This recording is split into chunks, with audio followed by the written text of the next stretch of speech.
Another case of sleep deprivation was the cause of another, more fatally traumatic encounter in Sugar Valley Hill, Georgia, back in the summer of 1990. A head-on collision involving hazardous materials occurred near the Norfolk Southern Cutoff in Davis, Georgia, near the Atlanta city limits. A slow-order work train and a hotshot manifest were heading towards Atlanta and Athens, respectively, at around 2:14 a.m. Eastern Daylight Time. A scramble order was made by the engineers to leave their locomotives and jump off because of a collision. The work train approached at 25 miles per hour, slowing down to 15. The manifest jolted at 75 miles per hour, approaching at 87. 3 minutes later, at a combined speed of over 130 miles per hour, both trains crashed in a flaming head-on collision with hazardous materials. The trains in question had 2 locomotives each. The slow order had 2 high hood units, an EMD GP38 number 2799 and a General Electric B23-7 number 3994. Both units were completely totaled and melted down at the scene of the crash.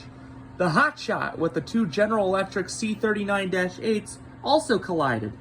Unit 8641 was deemed irreparable due to a telescoped frame and was also scrapped at the crash site. Its sibling, 8621, suffered no frame damages, but melted one of its traction axles. The 38's fuel tank shot like a missile in the Persian Gulf. Scorching and torching the adjacent forest of 57 acres were melted and smoldered away. Its motors were corroded by nitric acid, and the Dash 7's motor was skeletonized by silver phosphorus and nitrocellulose, flammable and spontaneously combustible solids. One crew member who suffered critical injuries was rushed to high dependency. He spent 4 years in the gurney. It wasn't so much the injuries that had him resting. It was his emotional trauma and nightmares that hit too close to his own home. What got him bawling in tears and wailing up sirens and hydrants was that the body that was recovered from the crash site on the opposite train was his older brother. He was torched to the 6th degree of burns and skeletonized beyond recognition. The crewman said he will never work for Norfolk Southern again. In a confidential statement on 60 Minutes, he said, "Losing my older brother was the most miserable nightmare I ever swallowed. I felt like my life was gutted because I could face murder and negligence charges. I never murdered my brother. Please don't let this story upset you because I want to make positive changes for the railroad. When I am released from HDU, I feel like my brother, who is my forever guardian saint, gave me the strength to maintain composure and spiritual courage."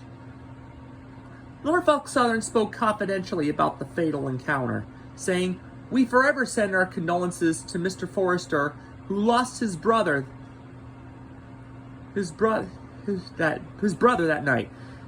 He has our prayers, and I personally do not blame him for resigning. The good news for him, he will not face any criminal charges. He followed every protocol. We will speak to him later so others don't end up in the same fiery mess." The board of directors also had no comment on the melting of 3 totaled units.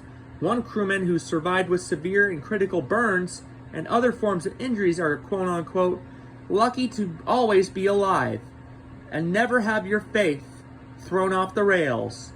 You will always have the courage of an iron horse.